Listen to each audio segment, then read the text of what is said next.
while I'm waiting on parts for my Atari 520 ST way upstairs in the 8-bit userland room. Thought I'd grab the parts that came in for this 486 machine to try and give it a go and see if I can get it working again. I had problems getting the floppies to work. Everything else seemed to be okay, but when you go to access a floppy, the LED would go on. It would look like it would start working, but you'd never see any track access go. And it did the same thing on both the 3.5 and the 5 1/4. So I thought, all right, let's swap out the drive controller, which in this case was a Visa local bus one. Swapped it out, same problem. All right, let's put in an ISA version of it. So I grabbed one of my ISA cards, put that in there, same exact problem. All right, so start going through. Let's try the cable. Let's try external power supplies. Maybe it's power, so I drove it from a separate power supply. Pulled memory. I literally swapped every component out in the exact same symptoms. Finally, at the end, I just swapped out the motherboard, and guess what happened? Boom, it lit up and worked fine. So I don't know what's wrong with this motherboard, but everything works except for the floppy access. So maybe one of these days I'll troubleshoot that.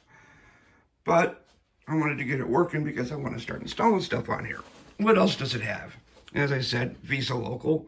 So we have an S3 video card. Cirrus Logic video card. Visa local VGA. Have a IDE hard disk and floppy drive controller, but it also has like COM1, COM2, LPT1, and a game port on it. There's I think it's a 500 meg IDE hard drive on here. 2 floppies. The 3.5 is as A, the 5 1/4 is drive B, and there's the add-in creative card. It's an ISA card sitting back in there that drives the add-on creative CD-ROM. Haven't tested that yet completely, but it appears to work. Assembled it all back together, and we'll see if it turns on. I have a couple of serial mice I can pick from, and some other cards, but now let's turn it on and see what it looks like. It's got 32 meg of RAM in there. 1993 BIOS. Where were you in July of 93? I can't remember what I was doing. It was what? Yeah, I don't remember how old I was then. Boom. Everything is detected, apparently, and we're booting with DOS 6.2 off the internal disk.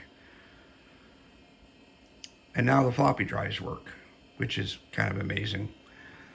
So what am I going to do with it? I have a couple of 3Com cards to pick from, 3C509s, and a couple of Adaptec SCSI cards to pick from. And I want to run Slackware Linux on here because that was my first Linux around 1993, 94. I remember watching X-Files, trying to learn Linux. BSD I had tried, and the hardware that I had at the time, which was basically this, couldn't get it all to work. And I ended up using SLS Linux and eventually moving over to Slackware. So I'm just going to go with Slackware probably 3, which is like kernel version 1.01, I think. Now let's see. Let's try doing directory of A.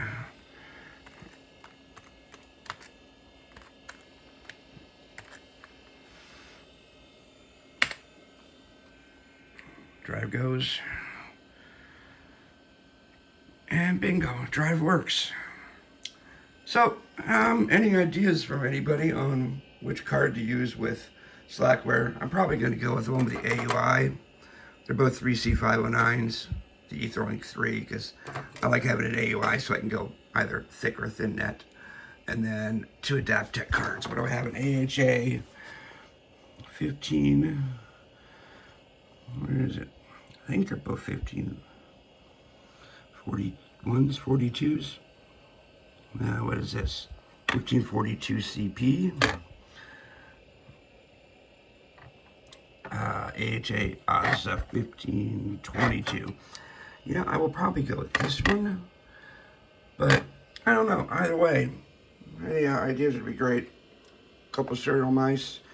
I think the Cirrus Logic chip on here, X Windows, will be okay with.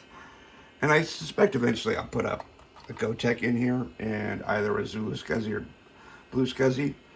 There's no reason to go spinning Rust anymore, and I'd also like to be able to put something in down here so I can take out the SD card and swap OSs. If you've used Blue SCSI on an older PC, I'd love to hear how it worked for you, because they are a little lower cost than the Zulu SCSI.